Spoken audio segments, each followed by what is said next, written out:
প্রিয় শিক্ষার্থীরা, কেমন আছো তোমরা? আশা করি সকলেই ভালো আছো।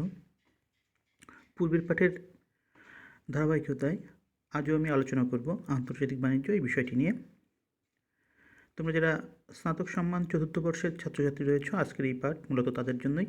এছাড়াও যারা স্নাতকোত্তর প্রিলিমিনারি ও শেষ পর্বের ছাত্রছাত্রী রয়েছো, তাদের সিলেবাসেও এই বিষয়টি ভিন্ন ভিন্ন নামে রয়েছে। আজকের পাঠের শুরু থেকে শেষ পর্যন্ত তোমাদের সঙ্গে আছি আমি, সানি বিশ্বাস, প্রভাষক, ব্যবস্থাপনা বিভাগ, সরকারি ইস্পাহানি কলেজ।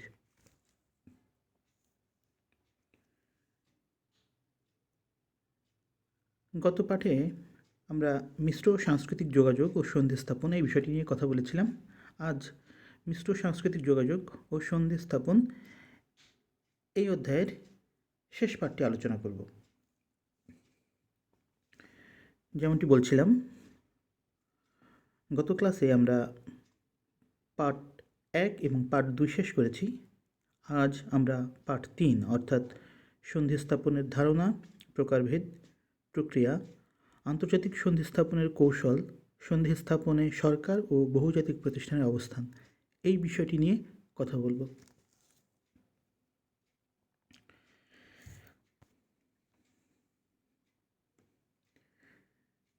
আজকের এই পাঠ শেষে তোমরা আন্তর্জাতিক ব্যবসায়ে সন্ধি স্থাপন সম্পর্কে ধারণা পাবে, আন্তর্জাতিক সন্ধি স্থাপনের প্রকারভেদ সম্পর্কে জানতে পারবে, আন্তর্জাতিক সন্ধি স্থাপনের প্রক্রিয়াটি বর্ণনা করতে পারবে, কার্যকরভাবে সন্ধি স্থাপনের কৌশল সম্পর্কে ধারণা পাবে এবং সবশেষে সন্ধি স্থাপনে বহুজাতিক প্রতিষ্ঠান এবং সরকারি অবস্থান সম্পর্কে জানতে পারবে। তাহলে এখন আমরা শুরু করছি সন্ধি স্থাপনের ধারণা, প্রকারভেদ, প্রক্রিয়া ও আন্তর্জাতিক সন্ধি স্থাপনের কৌশল এই পাঠটি। তোমরা অবশ্যই মনোযোগ সহকারে পাঠটি শ্রবণ করবে।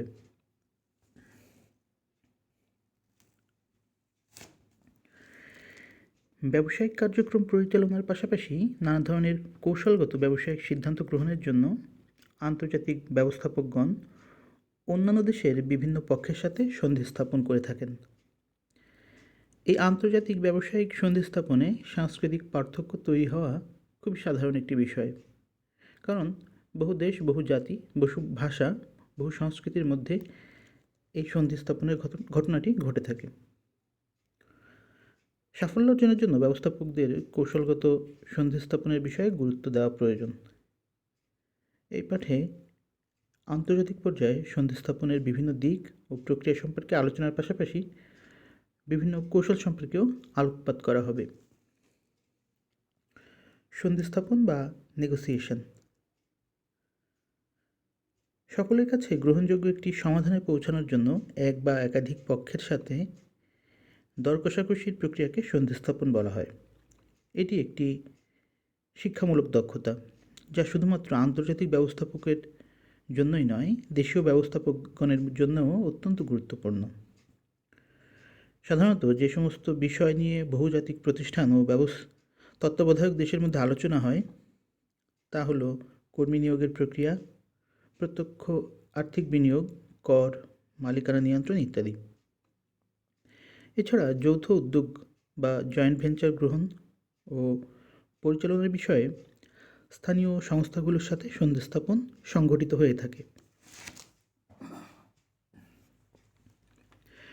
প্রতিষ্ঠানের পরিচালনাগত বিষয় ছাড়াও প্রতিষ্ঠানের সম্প্রসারণ, অতিরিক্ত উপকরণ ও পণ্যের আমদানি রপ্তানি, লাভ পুনরুদ্ধার ইত্যাদি বিষয় নিয়েও আলোচনা বা দর কষাকষি হতে পারে। আর দীর্ঘ পরিসরে আন্তর্জাতিক ব্যবসায়ের ক্ষেত্রে বিভিন্ন দেশের মধ্যে সন্ধি স্থাপন হতে পারে।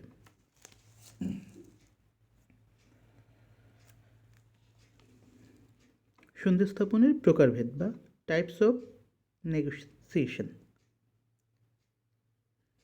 বিভিন্ন কারণে পক্ষগুলোর মধ্যে সন্ধি স্থাপন সংক্রান্ত আলোচনা হতে পারে। তবে কী ধরনের আলোচনা হবে তা নির্ভর করে যে লক্ষ্যে আলোচনাটি হবে তার প্রকৃতির উপর। সাধারণত দুই ধরনের সন্ধি স্থাপন রয়েছে।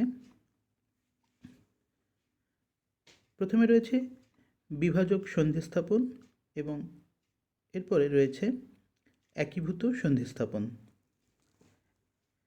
এখন এই প্রকারভেদগুলো নিয়ে সংক্ষেপে কথা বলবো। বিভাজক সন্ধি স্থাপন, ডিস্ট্রিবিউটিভ নেগোসিয়েশন।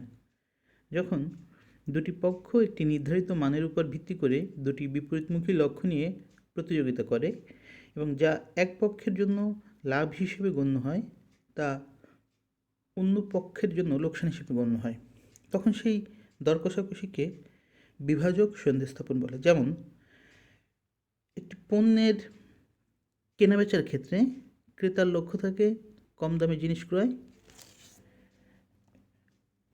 করার মাধ্যমে বেশি অর্থ সংরক্ষণ করা বা সঞ্চয় করা, এবং বিক্রেতার লক্ষ্য থাকে মুনাফা অর্জনের জন্য যথাসম্ভব বেশি দামে জিনিসটি বিক্রি করা। এই পরিস্থিতিকে জয় পরাজয় বা উইন লস হিসেবে আখ্যায়িত করা হয়। অন্যদিকে একীভূত সন্ধি স্থাপন বা ইন্টিগ্রেটিভ নেগোসিয়েশনের ক্ষেত্রে দেখা যায় সকল পক্ষের পারস্পরিক স্বার্থকে কেন্দ্র করে সন্ধি সংঘটিত হয়।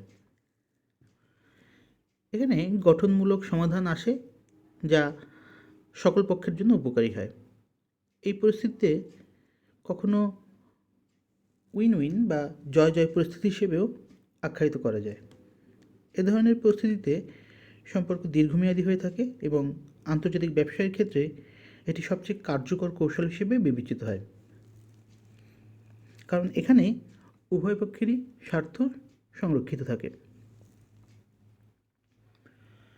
সন্ধি স্থাপনের প্রক্রিয়া, নেগোসিয়েশন প্রসেস। সন্ধি স্থাপনের জন্য কতগুলো মৌলিক পদক্ষেপ গ্রহণ করতে হয়। এই পদক্ষেপগুলো হলো, প্রথমেই পরিকল্পনা বা প্ল্যানিং। আলোচনার মাধ্যমে সংশ্লিষ্ট পক্ষটি যে উদ্দেশ্যগুলো অর্জন করতে চায় তা চিহ্নিত করার মাধ্যমে পরিকল্পনা শুরু হয়। তারপর তারা লক্ষ্যে পৌঁছানোর জন্য বিকল্পগুলো অনুসন্ধান করে। বিকল্পের পরিমাণ যত বেশি হয় সন্ধি স্থাপনার সাফল্যের সম্ভাবনা তত বৃদ্ধি পেতে থাকে। পরবর্তীতে পদক্ষেপগুলোর মধ্যকার সাধারণ বিষয়গুলোকে বিবেচনায় আনা হয়। কিছু উল্লেখযোগ্য বিষয় হলো সীমা নির্ধারণ, যেমন কোনো কারখানা নির্মাণের জন্য 3 কোটি টাকার বেশি না দেওয়া। দ্বিতীয়ত, বিষয়গুলো স্বল্প ও দীর্ঘমেয়াদী বিবেচনায় বিভক্ত করা এবং আলোচনার জন্য বিবেচিত বিষয়গুলোকে ক্রম অনুযায়ী সাজানো। আন্তঃব্যক্তিক সম্পর্ক তৈরি, ইন্টারপার্সোনাল রিলেশনশিপ বিল্ডিং। আন্তঃব্যক্তিক সম্পর্ক তৈরি হলো অন্য পক্ষের জড়িত ব্যক্তি সম্পর্কে জানা এবং লেনদেন ও ব্যবসায়িক আলোচনা শুরু করার পূর্বে পারস্পরিক বিশ্বাস তৈরি করার প্রক্রিয়া। বিশ্বের বিভিন্ন দেশে সন্ধি স্থাপনের ক্ষেত্রে এই প্রক্রিয়াটি অত্যন্ত গুরুত্বপূর্ণ হিসেবে বিবেচিত হয়। কর্ম সম্পর্কিত তথ্য বিনিময়, এক্সচেঞ্জিং টাস্ক রিলেটেড ইনফরমেশন। সন্ধি স্থাপন প্রক্রিয়ার এই পর্যায়ে প্রতিটি পক্ষ গুরুত্বপূর্ণ বিষয়ে তাদের নিজ নিজ অবস্থান নির্ধারণ করে, যা পরবর্তীতে পরিবর্তিত হতে পারে। এক্ষেত্রে অংশগ্রহণকারীরা অপরপক্ষ কী অর্জন করতে ও কী ছাড় দিতে ইচ্ছুক তা জানার চেষ্টা করে। প্ররোচনা বা পারসুয়েশন। এই পদক্ষেপটি অনেকেই সবচেয়ে গুরুত্বপূর্ণ পদক্ষেপ হিসেবে বিবেচনা করেন। যদিও প্রত্যেক পক্ষই জানে কিছু ছাড় না দিয়ে চূড়ান্ত চুক্তিতে পৌঁছানো সম্ভব নয়, তবুই কোনো পক্ষই নির্ধারিত লক্ষ্যের বেশি ছাড় দিতে চায় না। প্ররোচনা পদক্ষেপের সাফল্য নির্ভর করে পক্ষগুলোর পরস্পরের অবস্থানকে কতটা ভালোভাবে জানে, তাদের মধ্যকার সামঞ্জস্যপূর্ণ ও পার্থক্যের ক্ষেত্রগুলো নির্ণয়ের ক্ষমতা কতটুকু, নতুন বিকল্প তৈরি করার ক্ষমতা কতটুকু, এবং এমন একটি সমাধানে পৌঁছানোর ইচ্ছা যেখানে প্রত্যেক পক্ষই লক্ষ্য অর্জন করছে, এই মনোভাব পোষণ করা।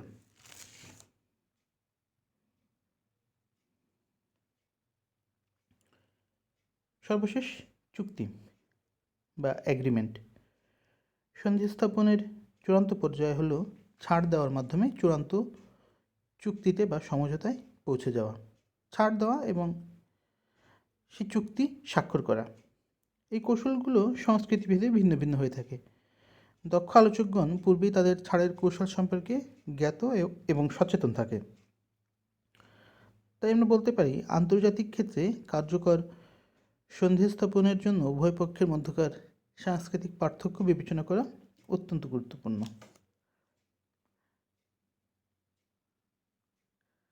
এতক্ষণ আমরা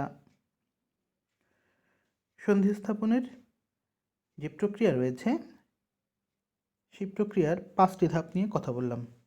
এই প্রক্রিয়ার প্রথম ধাপে রয়েছে পরিকল্পনা, দ্বিতীয় ধাপে রয়েছে আন্তঃব্যক্তিক সম্পর্ক তৈরি করা, তৃতীয় ধাপে রয়েছে কর্মসম্পর্কিত তথ্য বিনিময়, চতুর্থ ধাপে রয়েছে প্ররোচনা বা পারসুয়েশন এবং সর্বশেষ ধাপে ছিল চুক্তি বা অ্যাগ্রিমেন্ট। এবার আমি আলোচনা করব আন্তর্জাতিক সন্ধি স্থাপনের কৌশল এই বিষয়টি নিয়ে। ইংরেজিতে একে বলা হয় ইন্টারন্যাশনাল নেগোসিয়েশন ট্যাকটিক্স। আন্তর্জাতিক সন্ধি স্থাপনের বেশ কয়েকটি কৌশল ব্যবহৃত হয়। এই কৌশলগুলো হলো অবস্থান বা লোকেশন। আলোচনার জন্য অবস্থান একটি গুরুত্বপূর্ণ বিষয়। সাধারণত বেশিরভাগ পক্ষই আলোচনার জন্য এমন একটি স্থান প্রত্যাশা করে যা অবশ্যই নিরপেক্ষ হতে হবে। কারণ নিরপেক্ষ অবস্থান বেছে নেওয়ার কিছু সুবিধা আছে, যেমন কোনো একটি আলাদা স্থানে থাকার খরচ বেশি হওয়ার কারণে উভয় পক্ষই সন্ধি স্থাপনের কাজ যথাসম্ভব দ্রুত করার চেষ্টা করবে। আবার এক্ষেত্রে চুক্তিটি সফল হওয়ার সম্ভাবনা বেড়ে যায়, কারণ আলোচনা ফলপ্রসূ করে কোনো ধরনের চুক্তিতে পৌঁছানোর ক্ষেত্রে তারা অনুপ্রাণিত হয়।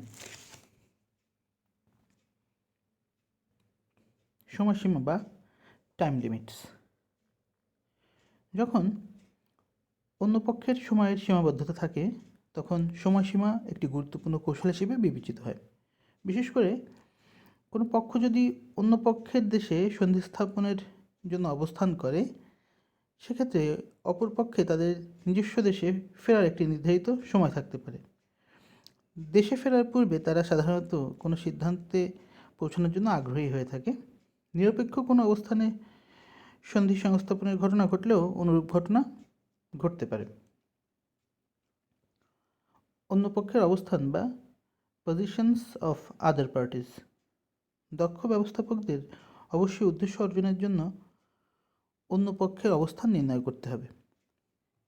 কার্য সম্পাদন ও আন্তঃব্যক্তিক সম্পর্ক তৈরি, এই দুইয়ের মধ্যে আপেক্ষিক সম্পর্ক বিবেচনা করা দক্ষতা থাকতে হবে। সেই সাথে অন্য পক্ষের সদস্যদের জন্য বরাদ্দকৃত ক্ষমতা, দলের গঠন ও তাদের প্রস্তুতি সম্পর্কে জানতে হবে।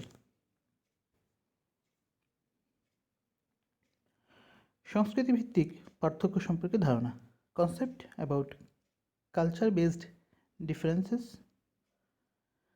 সন্ধি স্থাপনের ক্ষেত্রে সাংস্কৃতিক পার্থক্য বিবেচনা করা একটি গুরুত্বপূর্ণ বিষয়। এক্ষেত্রে ব্যবস্থাপককে অন্য পক্ষের সাংস্কৃতিক প্রেক্ষাপট বা ধরন সম্পর্কে জানতে হয়, পরিস্থিতির সাথে সমন্বয় করতে ও নিয়ন্ত্রণ রাখতে প্রয়োজনীয় প্রস্তুতি নিতে হয় এবং সর্বোপরি উদ্ভাবনী ক্ষমতা সম্পন্ন হতে হয়। সক্রিয় অংশগ্রহণ বা অ্যাক্টিভ পার্টিসিপেশন। সন্ধি স্থাপনের ক্ষেত্রে দক্ষ আলোচককে অবশ্যই সক্রিয় শ্রোতা হতে হবে। সম্পর্কিত প্রশ্ন জিজ্ঞাসা করার, প্রয়োজনীয় বিষয়গুলোর সম্পর্কে পরিষ্কার ধারণা অর্জন ও তার সারসংক্ষেপ তৈরি করার ক্ষমতা থাকতে হবে।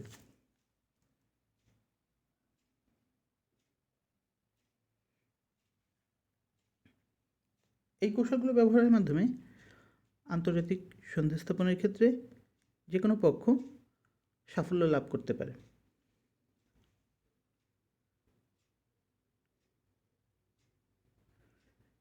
সন্ধি স্থাপনে সরকার বনাম বহুজাতিক প্রতিষ্ঠানের অবস্থান। Government versus multinational companies position in negotiation. একটি বহুজাতিক প্রতিষ্ঠানের দর কষাকষি করার ক্ষমতা বিভিন্ন স্তরে সরকারের জড়িত থাকা ও সরকারকে প্রভাবিত করার ক্ষমতা দ্বারা প্রভাবিত হয়। যে সমস্ত বহুজাতিক প্রতিষ্ঠান ভালো দর কষাকষি করার ক্ষমতা রাখে তারা তত্ত্বাবধায়ক দেশের সরকারের সাথে আলোচনার ক্ষেত্রে সর্বাধিক অনুকূল অবস্থান অর্জন করে থাকে এবং তাদের কার্যকলাপে তত্ত্বাবধায়ক সরকারের কম হস্তক্ষেপ থাকে। একটি বহুজাতিক প্রতিষ্ঠান ও সরকারের মধ্যে সন্ধি স্থাপনের উপর নির্ভর করে প্রতিষ্ঠানের মালিকানা সত্ত্বের হার। একটি বহুজাতিক প্রতিষ্ঠানের দর কষাকষি করার ক্ষেত্রে তার অবস্থান, প্রতিষ্ঠানটির আকার, প্রযুক্তি, বিজ্ঞাপন, রপ্তানির পরিমাণ, কর্মী ব্যবস্থাপনা, পণ্যের বৈচিত্র্য, রাজনৈতিক আচরণ ইত্যাদির উপর নির্ভর করে। যে সমস্ত তত্ত্বাবধায়ক দেশে বহুজাতিক প্রতিষ্ঠান পরিচালনার ক্ষেত্রে সরকারের হস্তক্ষেপের পরিমাণ বেশি থাকে, দর কষাকষি করার ক্ষেত্রে সে সমস্ত প্রতিষ্ঠানের অবস্থান দুর্বল হয়ে থাকে। গবেষণায় দেখা গেছে, তত্ত্বাবধায়ক সরকারের হস্তক্ষেপের রাজনৈতিক ফলাফল যদি হস্তক্ষেপ না করে পাওয়া যায়, তাহলে অর্থনৈতিক ফলাফল তা অতিক্রম করে। তখন সেক্ষেত্রে তত্ত্বাবধায়ক সরকার বহুজাতিক প্রতিষ্ঠানের কার্যক্রমে বেশি করে হস্তক্ষেপ করে থাকে। চীনের মতো দেশগুলোতে আমরা দেখে থাকি বহুজাতিক প্রতিষ্ঠানের উপর সরকারের নিয়ন্ত্রণ বেশি থাকে। অন্যদিকে মার্কিন যুক্তরাষ্ট্রের মতো দেশগুলোতে দেখা যায় সরকারের নিয়ন্ত্রণ কম থাকে। এতক্ষণ যে বিষয়গুলো নিয়ে কথা বললাম, এখন তার সারসংক্ষেপ আলোচনা করব। সন্ধি স্থাপন হলো এক বা একাধিক পক্ষের সাথে দর কষাকষির প্রক্রিয়া। এর মাধ্যমে একটি গ্রহণযোগ্য সমাধানে পৌঁছানো যায়। দুটি মূল ধরনের সন্ধি স্থাপনে রয়েছে বিভাজন, যেখানে দুটি পক্ষ দুটি বিপরীতমুখী লক্ষ্য নিয়ে দর কষাকষি করে, এবং একীভূত, যেখানে পারস্পরিক স্বার্থকে কেন্দ্র করে গঠনমূলক দর কষাকষি করে। সন্ধি স্থাপনের প্রক্রিয়াতে 5টি মৌলিক পদক্ষেপ জড়িত: পরিকল্পনা, আন্তঃব্যক্তিক সম্পর্ক স্থাপন, কার্য সম্পর্কিত তথ্য আদান প্রদান, প্ররোচনা ও যুক্তি। আন্তর্জাতিক সন্ধি স্থাপনে বিভিন্ন ধরনের কৌশল ব্যবহৃত হয়। এর মধ্যে রয়েছে অবস্থান, সময়সীমা, অন্য পক্ষের অবস্থান ও সাংস্কৃতিক পার্থক্য বিবেচনা, সক্রিয় অংশগ্রহণ ইত্যাদি। আশা করি আজকের পাঠটি তোমরা ভালোভাবে বুঝতে পেরেছ। এই অধ্যায়ের প্রথম 2 পাঠে কিছু প্রশ্ন তোমাদের বাসায় চর্চা করার জন্য বলেছিলাম। আশা করি তোমরা তা ভালোভাবে অধ্যয়ন করেছ। এছাড়াও 3 নম্বর প্রশ্ন থেকে তোমরা আরও কিছু প্রশ্ন বাসায় নিজেরা অধ্যয়ন করবে এবং চর্চা করবে। প্রশ্নগুলো হলো: প্রশ্ন নম্বর 3, ভিন্ন সংস্কৃতির প্রেক্ষাপটে বার্তা প্রেরণের পূর্বে বার্তা প্রাপককে কী কী বিষয় বিবেচনা করতে হয়? আন্তর্জাতিক ব্যবসার ক্ষেত্রে যোগাযোগের প্রবাহ কত ধরনের হতে পারে? আন্তর্জাতিক ব্যবসায় যোগাযোগের ক্ষেত্রে ব্যবসায়ীরা কী কী ধরনের প্রতিবন্ধকতার সম্মুখীন হয়? মিশ্র সংস্কৃতিতে কার্যকর যোগাযোগ প্রতিষ্ঠা করার জন্য কী কী পদক্ষেপ নেওয়া যায়? আন্তর্জাতিক ব্যবসায়ের ক্ষেত্রে কী কী ধরনের সাংস্কৃতিক প্রতিবন্ধকতা তৈরি হতে পারে? আন্তর্জাতিক ব্যবসায়ের ক্ষেত্রে শব্দ বহির্ভূত যোগাযোগের যে সমস্ত বিভাগ রয়েছে তাদের তুলনামূলক আলোচনা করো। সন্ধি স্থাপন কাকে বলে? আন্তর্জাতিক ব্যবসায়ের ক্ষেত্রে কী কী বিষয়ের উপর সন্ধি স্থাপন হতে পারে? বিভাজক ও একীভূত সন্ধি স্থাপনের মধ্যে তুলনামূলক আলোচনা করো। আন্তর্জাতিক ব্যবসায়ের ক্ষেত্রে সন্ধি স্থাপনের প্রক্রিয়া আলোচনা করো। আন্তর্জাতিক ব্যবসায়ে সন্ধি স্থাপনের ক্ষেত্রে সফলতা অর্জনের জন্য কী কী কৌশল অবলম্বন করা যায়? আন্তর্জাতিক ব্যবসায়ে সন্ধি স্থাপনে প্রতিষ্ঠান ও সংশ্লিষ্ট তত্ত্বাবধায়ক দেশের সরকারের তুলনামূলক আলোচনা করো। আশা করি পার্ট 1, 2 এবং 3 থেকে যে প্রশ্নগুলো আলোচনা করা হয়েছে তা যদি তোমরা ভালোভাবে অধ্যয়ন করো, তোমাদের পরীক্ষায় কোনো প্রশ্ন এই অধ্যায় থেকে আসলে তোমরা সুন্দরভাবে গুছিয়ে লিখতে পারবে। এতক্ষণ মনোযোগ দিয়ে পাঠ শ্রবণ করার জন্য তোমাদের সকলকে ধন্যবাদ। এই পাঠ শেষে তোমাদের মনে যদি কোনো প্রশ্ন জাগে, অবশ্যই তোমরা কমেন্ট সেকশনে সেই প্রশ্নগুলো করবে। তোমাদের সকলের জন্য শুভকামনা রইল। তোমরা সকলেই ভালো থাকবে।